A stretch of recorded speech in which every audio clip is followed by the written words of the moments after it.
So last week we started this new series where we're looking at examples, models of how different schools organize, design, and deliver their introductory course in international business. Obviously, each of our organizations is unique, given our student bodies, very diverse environments, urban, rural, small, large universities, and where you have also some schools, perhaps the introductory course is the only course in international business versus larger programs with many other follow-up courses. Last week, we looked at 3 examples. We had Linda Gerber join us from UT Austin, and Gary Knight joined us from Willamette University. And I talked about Georgia State University, a new course that we developed as a capstone course in international business, which is highly skills-focused, analytical course. So I encourage you to take a look at that webinar. The recording is available, as Hannah said, on our website, Georgia State Cyber website.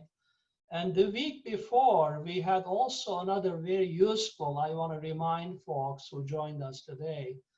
2 weeks ago, we also discussed the impact of the COVID and the ensuing disruption, the recession, on international business. What topics, perhaps, and how should we incorporate the impact on, let's say, supply chain topics or anything else we cover in IB courses. We talked about some appropriate pedagogical approaches as well. So I encourage folks to take a look at that recording as well. Good thing about these webinar series, if you miss it, the recording is always there. So without further ado, let's turn to today's examples. I think we have a good contrast here between, let's say, another large university, Indiana University, a Big Ten university, with a lot of international business courses, versus Dina's school, St. Anselm College, relatively small, but still lots of good people there, lots of good experience and enthusiastic master teachers like Dina. So I think, I don't think our speakers need much introduction today. Roberto and Dina have been to our programs before, and they are back on popular demand. So Roberto is going to talk to us about their course, which is directly involved in designing and teaching it. And Dina, you're going to talk to us about the way you put together, organize, and deliver your introductory IB course. So thank you both for being here. And we should have some 10 minutes or so at the end for some questions and comments. I think, Roberto, you're starting first. All right. Thank you, Tamir. Hope you can hear me. Thank you for having me back. Thank you, Hannah. And welcome to all the participants. Hope everybody is staying safe and hope that your class prep is going well as we get ready to teach our international business courses this fall under very different conditions than last fall. As Tamir said, what I would like to do is give you an overview of a class that I'm about to launch in the online environment this time for the first time, called the Global Business Environments at Indiana University. What I'm going to do is give you the context of the course, go over the origins, when the course was created, what we're trying to achieve in terms of the AACSB learning goals, and then the key topics I cover, and then the deliverables that we have. And I'll highlight some of the pedagogical tools, suggested textbooks, and then in the Q&A, if time allows, we can go a little bit deeper into some of the innovations that we use in the course. So a little bit of the context of the Kelley School of Business, and in many ways, my presentation is very similar to Linda Gerber's from last week because we both have sort of large campuses with many undergraduate students, and our courses have a similar context and they're similarly structured in many ways. 8,100 undergraduate students right now just in the business school. So Indiana University is a pretty large university in Bloomington, Indiana, and 8,100 undergrads, 12 majors, 6 co-majors, including international business. So when students major in international business, they have to combine it with finance, marketing, supply chain, some of our other traditional majors. And our program has 3 what we call signature components. The first one of these that's been around the longest since the 1970s is a program called the Integrative Core, where the students would have to take a semester-long course where they cover finance, marketing, supply chain, and leadership. And that's been a very successful course over many, many decades. And more recently, I'm going to talk about D270, which is part of the Global Foundations Core, the Global Business Environments. I'll talk a little bit about that. And then we have a soft skills component called Compass to help the students understand better why they have selected business and how they would like to take advantage of a business career. 63 study abroad programs in 29 countries. And yes, we are taking applications to try to get some of these programs restarted after the first of the year in 2021 if COVID cooperates with that. Over 50% of our students are out of state. We're a large state university here in Indiana, but over 50% of our students are from out of state, and 19% up to this point have been out of the country, international students. We have a 98% graduation rate and a top 5 undergraduate program ranking consistently, depending on which ranking you're looking at. So I mentioned that the longest standing program, or the longest standing feature of our program in business is the integrative core. And around 2011 to 2012, our dean formed a committee to assess the integrative core and perhaps consider changing it, doing away with it. It had been around for a long time.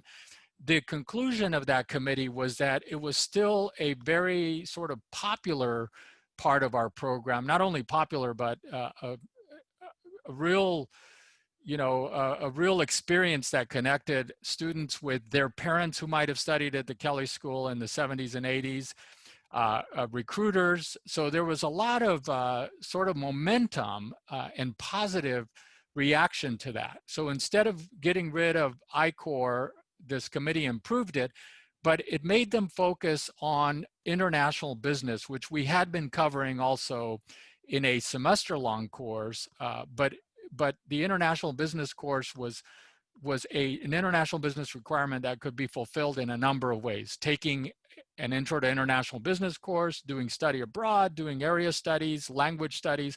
So there were many ways to complete this international requirement. With this curriculum revision is create a signature experience like I-Core at the sophomore level for every Kelley student. And this meant requiring 3 international business courses. One was the Global Business Environments. The other one was Global Business Analysis or Global Business Immersion. So similar course. The difference is Global Business Analysis stays on campus studying a region or a country of the world for 8 weeks. Global Business Immersion adds to that a travel experience to that country that has been studied. And so those have been very popular courses. Again, one or the other is required. And then Business, Government, and Society was another component. So our students get not just 1 semester course in international business, but actually 3. A couple of these are 8-week courses, so it's a very nice trade-off. But every Kelley student now graduates with this foundation in international business. 2,500 students per year in the D270 Global Business Environments course. And then it's taught in the mega section format, 180 to 240 students, depending on the classroom. It was launched in the spring of 2013. In about 2 weeks, it will be taught completely online.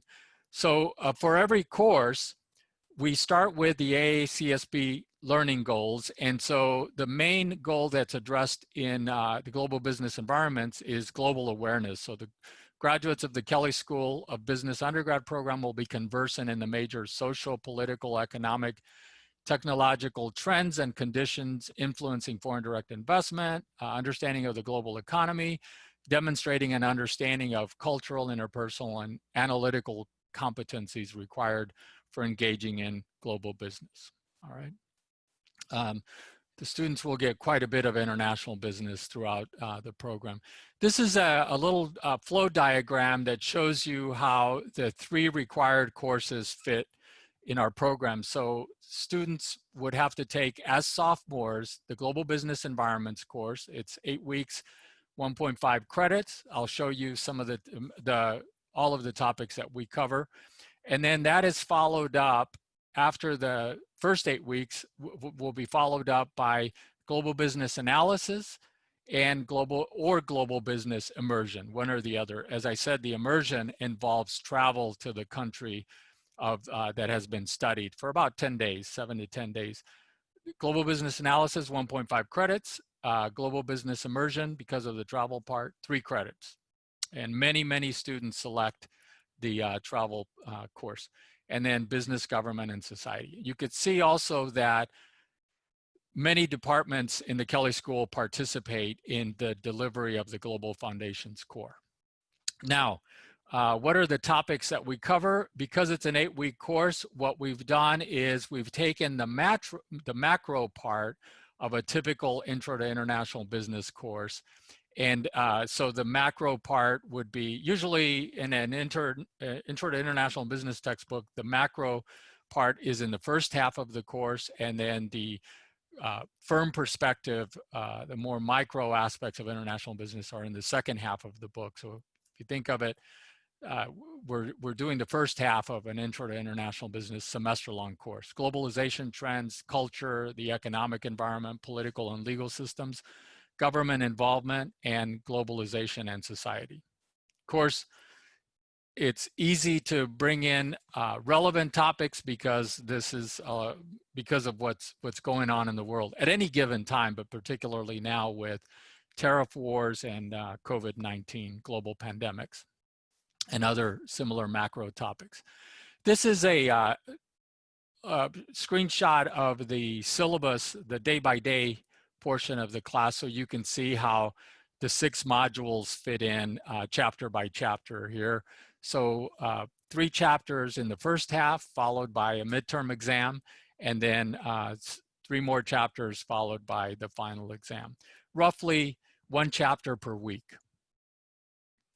So in terms of the deliverables, again, being an 8-week course, things move very, very quickly. So the main deliverables are going to be the exams. So 40% is the midterm exam, another 40% is the final exam. Because of the large numbers of students, we're sort of locked into multiple choice exams.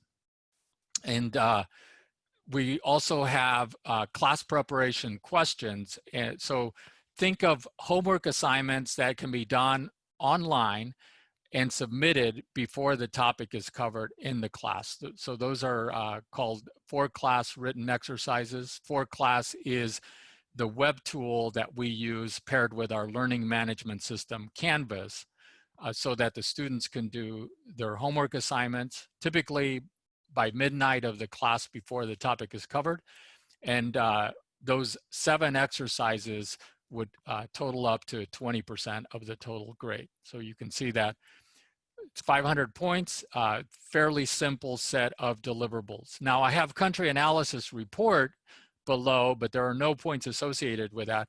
The reason is when the class was created, we built in an assignment called a country analysis report, which Linda Gerber described very well.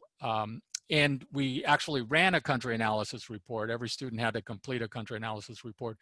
But because of the large numbers, because of the Affordable Care Act, you know, university bureaucracy, we weren't able to continue that.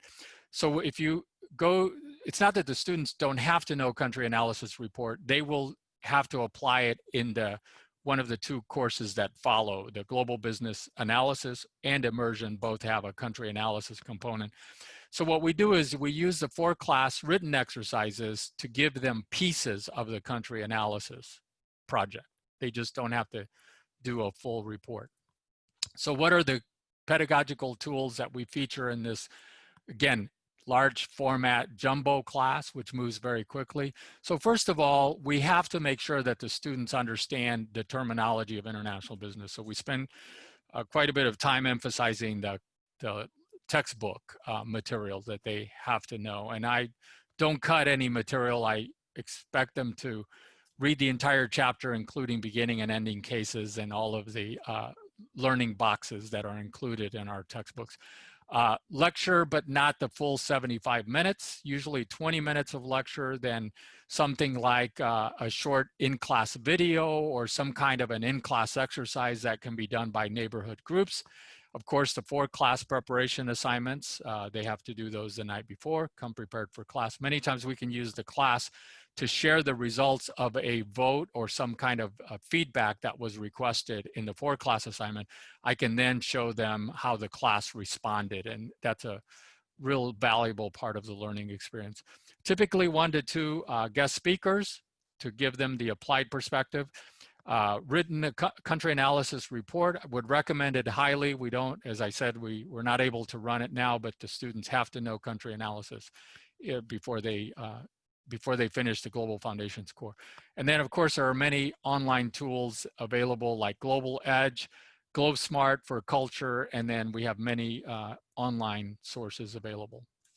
In terms of the good news here, if you're teaching an Intro to International Business course for the first time, there are many, many good textbooks available, right? You can see that some of these are in 16th edition, 5th edition, and so 9th edition. So here we use, here at Indiana University, we use the Daniels, Radebaugh, and Sullivan International Business Textbook, Environments and Operations. So in this course, we cover the first 6 chapters, and then in a follow-up course for our international business majors, the students would cover the other topics.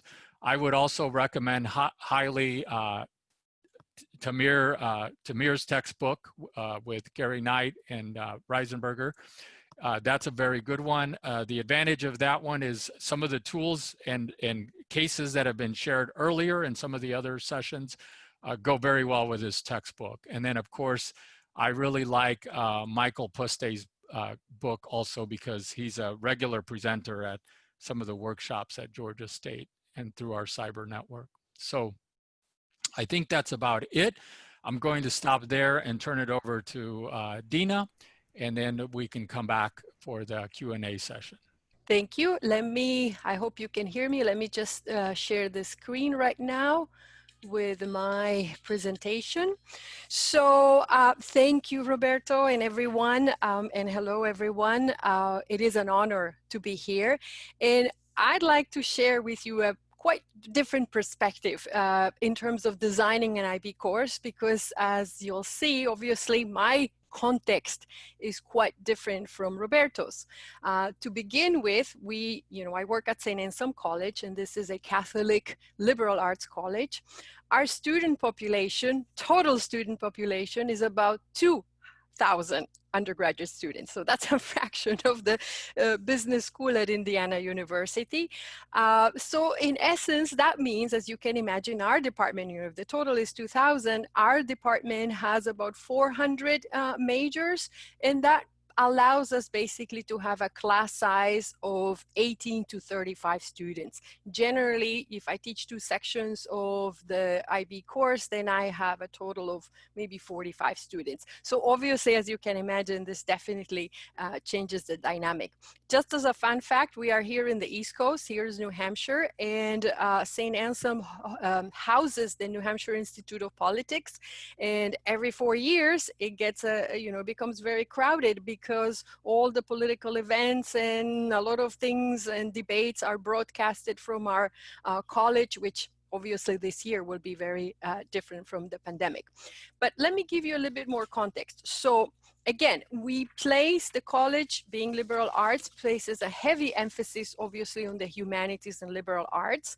And so we do have college-wide outcomes, and we have core curriculums, kind of core learning outcomes.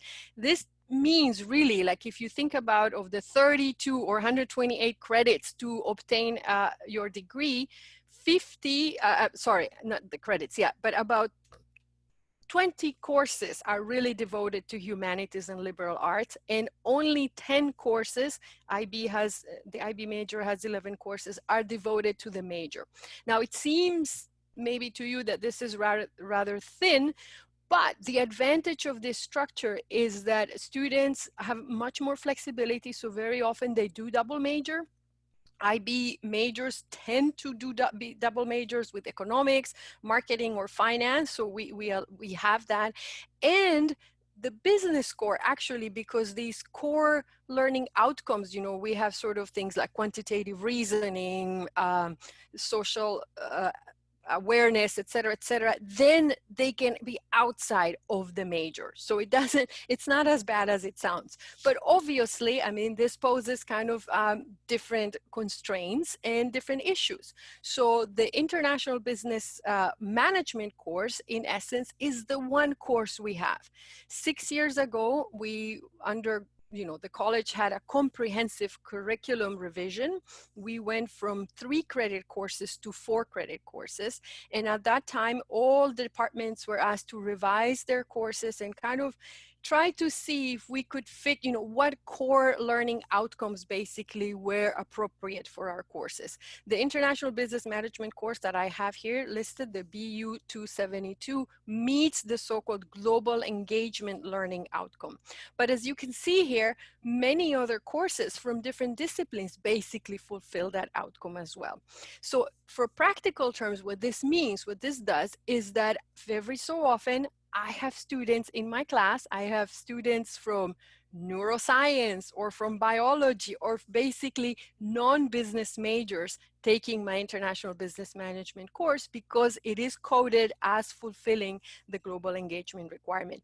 And in general, this is a good thing. I mean, I find it as a good thing. You know, usually students from different disciplines will have different perspectives. And I find that usually that definitely enriches sort of the class and the environment. A little bit more about the course then. So as I said, we, unlike Indiana University and UT Austin, we do not have the luxury of have sort of an introductory level, intermediate, or advanced level international business course. So the one that we call International Business Management kind of has to do it all. So it's a very, a course that kind of is expected to do a lot of things, but it's, again, not as bad as it sounds. It is required for international business majors. It is required for business majors. That is the same course. And it serves as an elective for international relations majors. We, at the moment, do not have prerequisites, but through advising, and at our college, faculty does the advising, we strongly push our students. We do not allow freshmen basically in this course, and not even sophomores. So we really push juniors and seniors to take this course. And so I find that very often, my students have already taken the business core, they've already done principles of marketing, financial management, accounting. So by the time they're juniors and seniors, I feel that they actually are quite mature in a way and prepared and interested in a course like international business. So what is the content of this course? So in a way, what we've done is combine the things, right? Roberto was saying their introductory is more of the macro view. So we have a little bit of that. The first part of the course, I would characterize it as the traditional sort of IB survey of the environment, the macro aspects, and we do get, these are listed as you see here, the main topics, but certainly, yes, we do focus, role of government and trade, globalization, et cetera, et cetera. In the middle of the course, we kind of try to focus on cross-cultural management. We do a little bit of that. And the title of the course, actually, that's legacy. We haven't really thought about renaming the course, but it was called International Business Management, although I would say, again, it's not the advanced level international business management. So we do incorporate cross-cultural management. At least 2 weeks we're working on that. And then we moved more to the firm level, right? The internationalization process, FDI, a little bit of strategy, modes of entry. And one aspect that we've, in the last, I guess, 3-4 years, we've been focusing even more on is business ethics, CSR, corporate social responsibility, and sustainability. And one of the reasons is that we have, St. A's has a Center for Ethics in Business and Governance. And so they plan a lot of events. They have a lot of speakers coming in workshops. So we coordinate, our department tries to coordinate with the center in terms of speakers. So sometimes we built it in, and we do try that throughout the topics, even at the macro level, the case studies, we try to tailor them to tackle issues of business ethics, corporate social responsibility, and sustainability. One of the, the core learning, sort of the college-wide outcomes, I mean, we do have sort of moral inquiry, again, being this Catholic liberal arts college. So we try to emphasize that. By the way, the syllabus, I do not have a screenshot of the syllabus here, but it will be available to you. Kind of the slides are also available to you, will be available to you. And I have the full syllabus basically there with the course descriptions, the course objectives.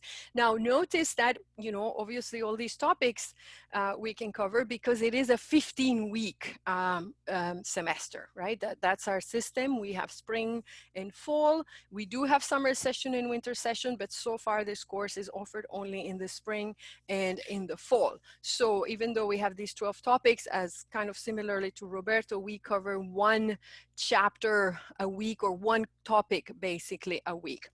Now, before I get into the more specifics of the course and how it is taught and the tools, and I want to talk a little bit about pedagogy, because I think in a way the pedagogy, your philosophy or pedagogical philosophy will drive in a way the way you deliver the content and how you test it and all of that. So certainly I imagine, as for many of you, for us, theory and application is obviously important. We kind of add the piece of reflection. We kind of, and that also kind of matches well this writing concept that we have, written and oral communication, which is again another college-wide outcome. So very often these reflections are short papers that are related to, how was the theory, how did you learn the theory, or how did you apply, sort of reflect on that. So a lot of the assignments or assessments often are writing assessments. Again, we can grade those, right? We do not have such large classes. So yes, it is work, but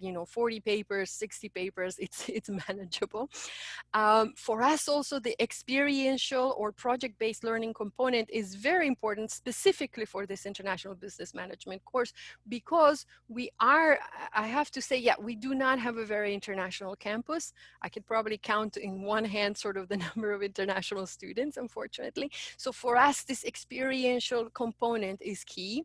And for now, for the past 2 years, and I'll talk about it in a minute, we've used X-Culture, the X-Culture project, which allows students to actually be part of global virtual teams with students from different countries and even, different parts of the US. And so that component is key, and it's been sort of very well aligned with the content, so that works well. And finally, I wanted to mention, maybe you attended a few webinars back when we had a webinar with Professor Doria, Kovacs, and Cardis. This idea we always hear from our student affairs people, we're kind of, our millennials are sort of going away, and Gen Zs, we're getting Gen Zs. And so we hear all the time about, sort of the characteristics of this generation.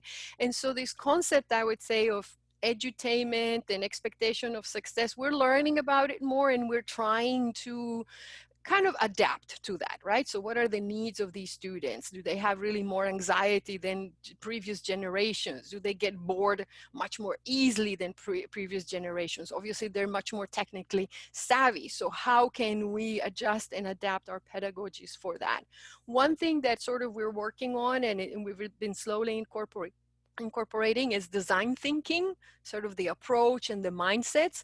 And so far we found that it's a good fit. In a way it works because you know, certain things these students sometimes are very anxious, so kind of explaining to them that it's okay if you don't know, it's okay to fail, right? You can learn from failure, just keep going at it and embrace sort of the ambiguity, tolerate it. So we try to, you know, through the class, through the lectures, through the activities, basically slowly infuse the class with that. Now, let me switch a little bit to sort of the deliverables and the grade allocation. Again, because I can grade the exams, or we can grade the exams, you know, we have maybe a little bit more flexibility. So they're not all multiple choice, but we do use multiple choice. However, we do have fill in the blank, we have short answers.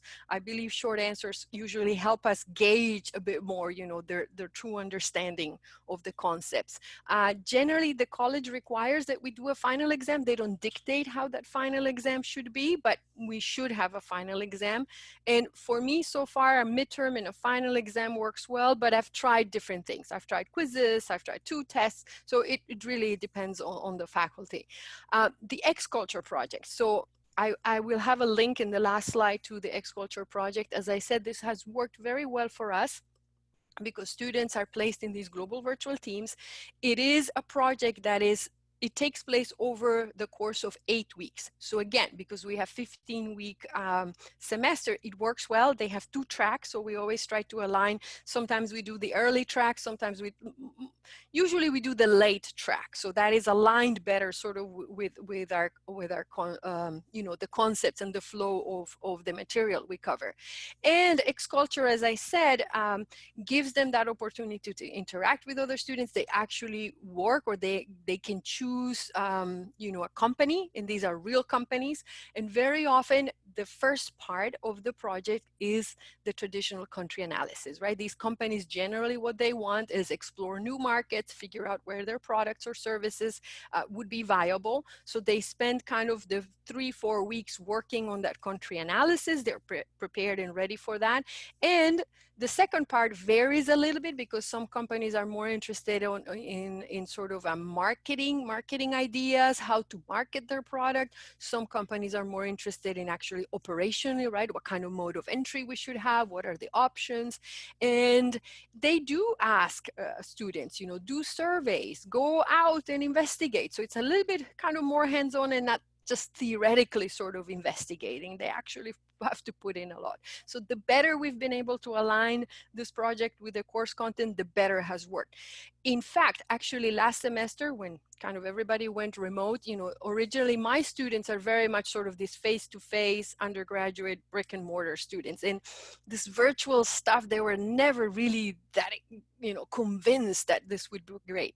But as we moved remote in March and, you know, X-Culture kind of smoothly continued, I got a lot of positive feedback because the students were like, oh, yeah, really? I mean, like people work in global virtual teams and they actually conduct work. So it was a fantastic experience last semester, sort of that transition that they realized that, yeah, we have to work like this. And this is a viable and in real mode that companies and businesses work. So we allocate 30% to that. I think, you know, we experimented with less and, you know, we want students sort of more focused on that and engage in that.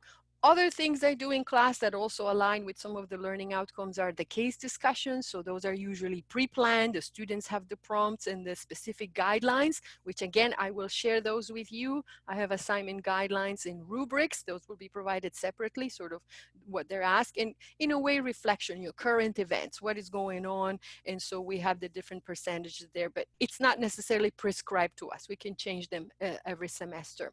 Now, generally, this course is taught twice a week in a format of 75-minute class. So as I said, usually 20, 25, maximum 30 students in a classroom. Now that we're going to go back, St. Anselm is actually going back sort of fully face-to-face, although faculty has the choice, and some professors are going completely online or hybrid and synchronous. So we have that. But generally, kind of tips that I want to share that have worked, and I think they also work online a little bit. Music, right? Usually I arrive early. We've seen Tamara always has some music playing. what can I say? I think rap in different languages is fascinating. So students like that, you know, and I have sort of my playlist with music with different languages, different places. Food, not sort of packaged food, right? That's important, packaged food. I have access here in this area to a lot of international and ethnic different stores. They like the packaging. Japanese products and snacks are wonderfully, you know, colorful. The reading, sometimes they're brave enough to basically open and eat it. But at that time, because I usually arrive early to class, and students, believe it or not, my students are usually kind of there. They arrive early. So I use that time to sort of make it, you know, I don't know, a comfortable atmosphere, talk to them, how they're doing, what's going on, questions, Q&A, any about assignments. And so generally, you know, I don't need to take much class time for that. But generally, kind of after this sort of easing them into, I feel like it's a good moment to lecture. And I don't mean that I go in full lecture mode, but my lectures are relatively interactive and I use poll everywhere and different tools. But I certainly, you know, do not lecture more than half an hour. And even online or with Zoom, I really plan very well the lecture. So it is to the point, it is concise, it is precise, it's exactly what I want. I try to make it, you know, use a lot of images, embed links, kind of make it visually appealing. And I use the notes in the PowerPoint to explain the concepts. I think it's a good thing. I mean, I'm learning, I do assign readings from the textbook and we cover them, but every semester I get the feedback and I get the feeling that they don't really read the textbook as much as I assign it, but they can get by with the notes, which anyway, that's I suppose a different story. But generally after this lecture, I go into, you know, I make the move. I always feel like a physical activity of some sort needs to happen.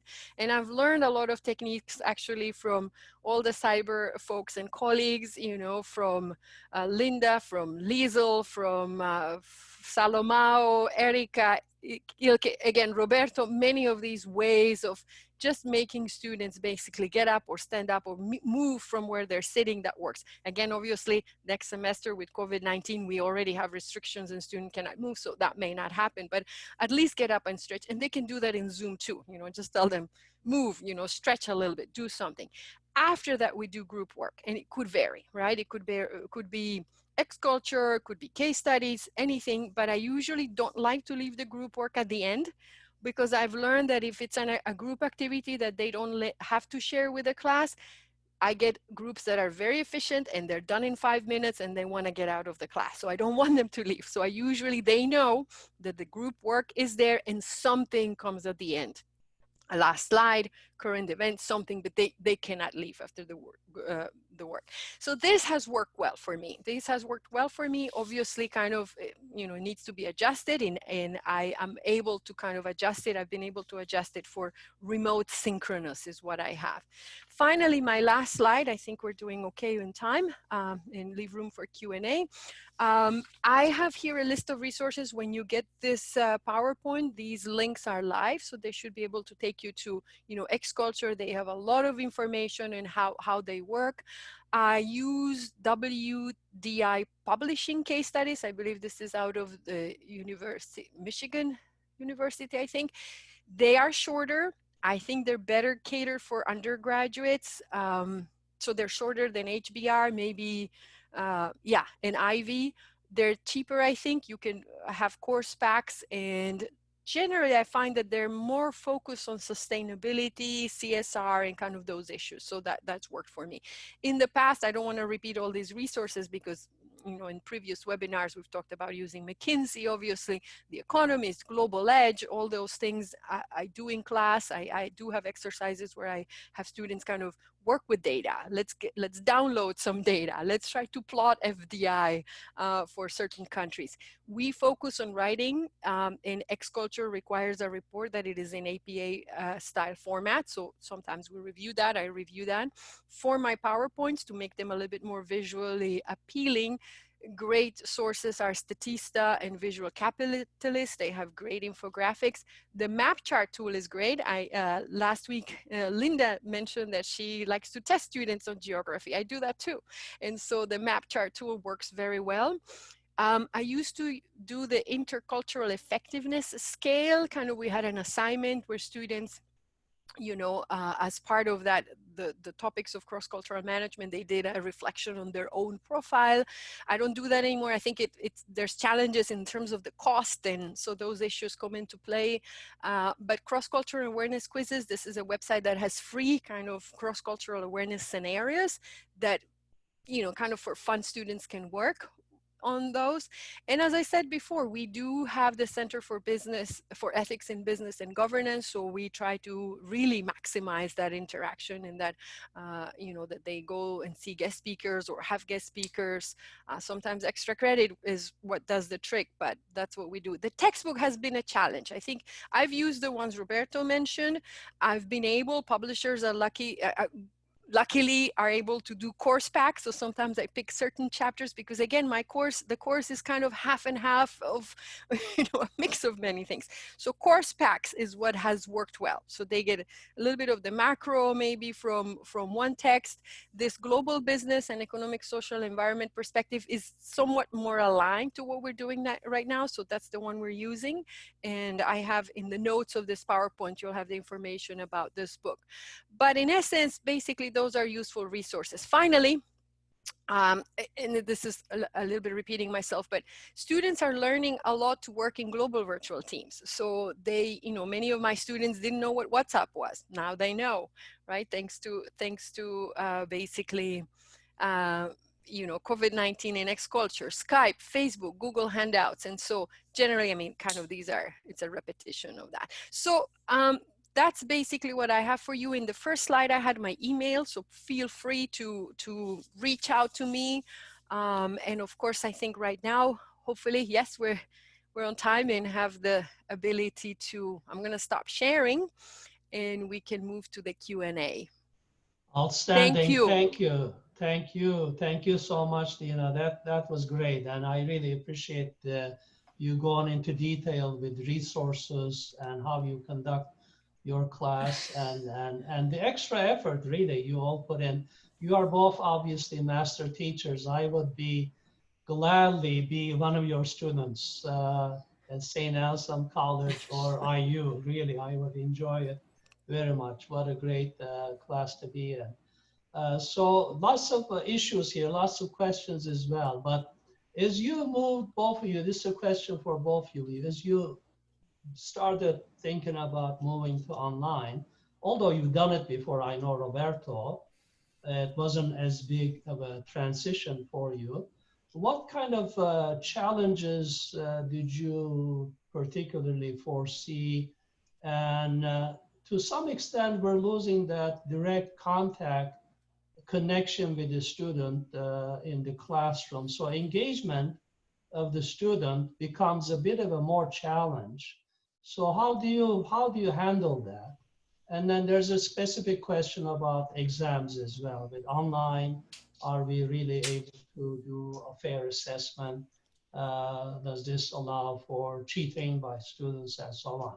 That's something also we are dealing with at Georgia State, because we do give a common exam, common final exam, taken by some 700, 800 students simultaneously.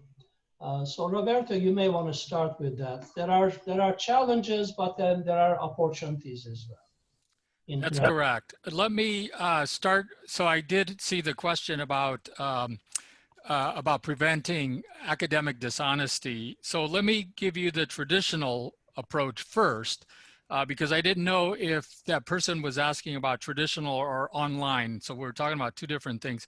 In the traditional format, so when I have 240 students with tremendous pressure to pass the course with a C or better, the person is absolutely right. There's tremendous pressure to do well in the class. So what we start with is video proctoring. We've been video proctoring for about 10 years. So you can imagine a classroom, 240 students. The video is running and it's actually 4 cameras that can be focused anywhere in the classroom to identify anybody who might be cheating. Another very important part of this is to do random assigned seating. That is, not allow students to sit next to their friends. A third step is to give different versions of the assignment so that no two people sitting next to each other have the same questions. And even beyond that, if they do identify that they have a similar question, the answers should be scrambled. So that's multiple versions. So we do a lot to deter cheating, and this is for the benefit of the students who do their hard work, and so that their grade is not diminished by those who take shortcuts. So obviously in the online version, this is going to be very different because the students aren't going to be face-to-face.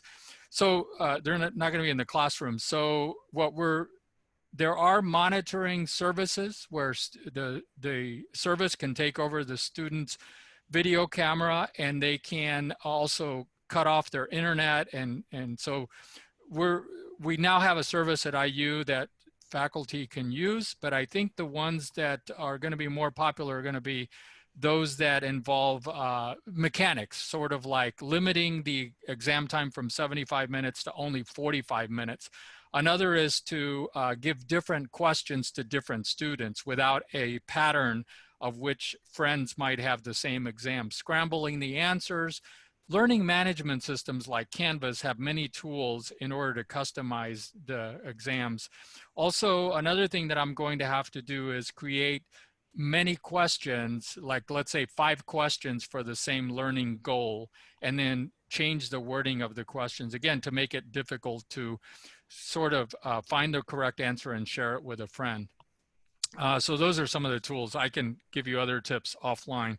So in terms of getting ready for the online teaching, my goal is going to be to have the same level of engagement, but using Zoom. And Zoom actually has a couple of nice features that should increase the engagement. On the one hand, if students show up for the Zoom session, what I have found in my 20+ years of teaching online, some students feel more comfortable participating because if they have to type something in the chat pod, they're not seeing the reaction of their classmates face to face. So there should be a way to ask provocative questions where I think students will feel even more engaged than before.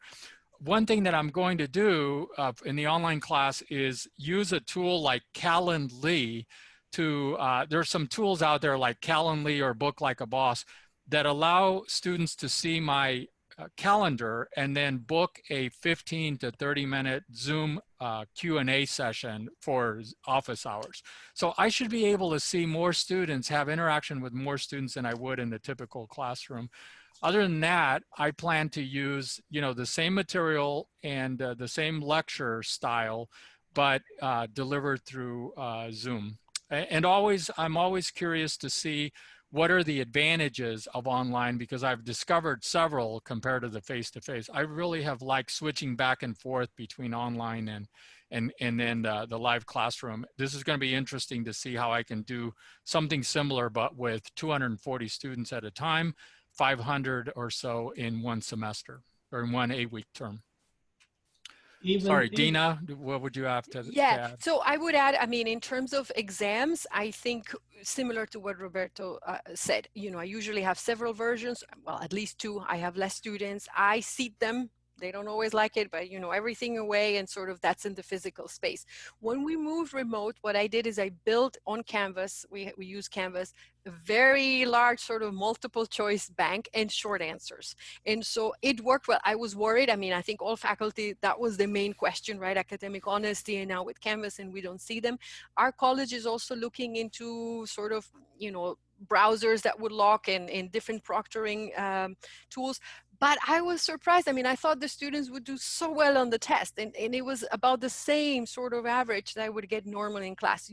There had many questions. I would say that probably no exam was really the same, and I think it worked. So I would say, yes, it's a lot more work for you as an instructor to build that data, test bank in a way.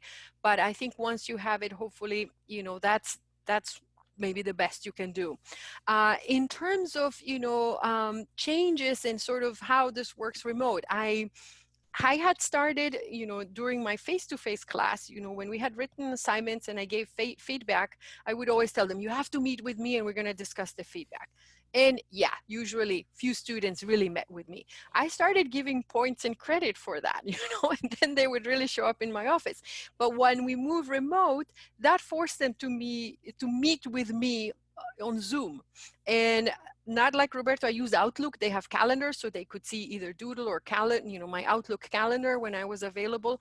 And I felt that was sort of a very, very interesting way because they would open up more. I got to know more of them. A lot of anxiety was going on with COVID-19. And I suppose this is, actually, it's great that Tamer mentioned that. I mean, that's the big elephant in the room and we've got to address it sort of the first day of class. And so that is sort of, you know, we have at our college is a little bit more of the maybe old-fashioned, I'd like to say. We always say, call us professor. I mean, not every professor does that, but there's a little bit of the distance between students and professors, just given the nature of the college. But I felt sort of the online kind of breaks that down. And I like that. I like to sort of, you know, at that level, talk to them. With the Zoom, I could share the screen and have their assignment and point exactly, said, look, what your, you know, APA here, you're not following it. And this is why. And I felt it made it a little bit more intimate and the students liked it, appreciated it. I cannot say 100% all of them, but generally I think that was better. And I would continue doing that, sort of give that space to, you know, breakout sessions, individual attention a little bit more. I have the recorded lectures, sort of mini or micro lectures that they could view on their own pace. So that's what I'd like to. Yeah, excellent, say. excellent. I will ask both of you one more question, if I may. The content, I mean, so what does the pandemic and the recession imply in terms of how you perhaps change the content, accentuate some issues more than others? Do you, for example, are you planning to discuss risk in international business as opportunity, as opposed to opportunity analysis? But before that, engagement, student engagement with the online, even though many of our faculty will have switched to online teaching at Georgia State, we're asking that they continue to have synchronous Zoom sessions with our students on a weekly basis. Office hours can be done with a Zoom session. You schedule a particular time during the week where they feel free to come into your Zoom room and have a conversation, ask questions. As well as, I think for the purpose of assessment, the synchronous sessions with Zoom or another video conferencing tool will be especially helpful. So if you're discussing a case, or if you're gonna do a class exercise, again, probably you wanna use a synchronous time to do that, as opposed to what you have on your course management software. But within the few minutes available, do you want to comment on that question, basically the content, impact on the content? Roberto?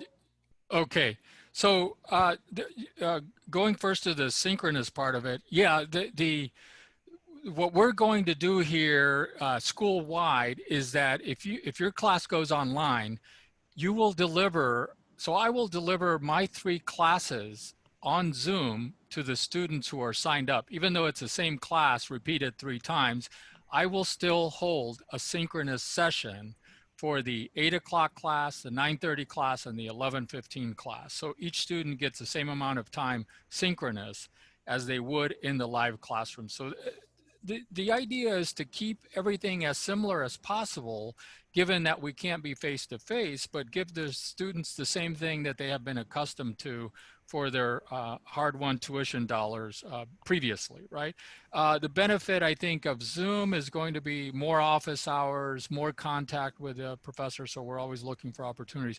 In terms of the topics you've mentioned, I think, again, the topics that you pointed to 2 sessions ago are the ones that I had planned to cover. Certainly risk, the tariff wars, giving the students an update of where we are on trade and the tariff wars.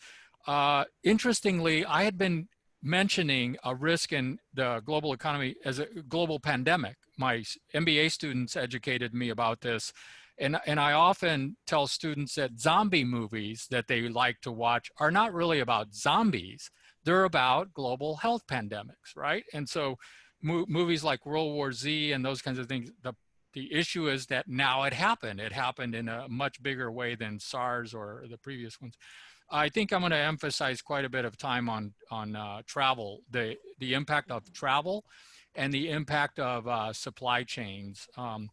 There was a question about, do we cover currencies? And that's covered in a different class. I don't cover it in my global business environments class, but certainly the global currency exchange system is very important.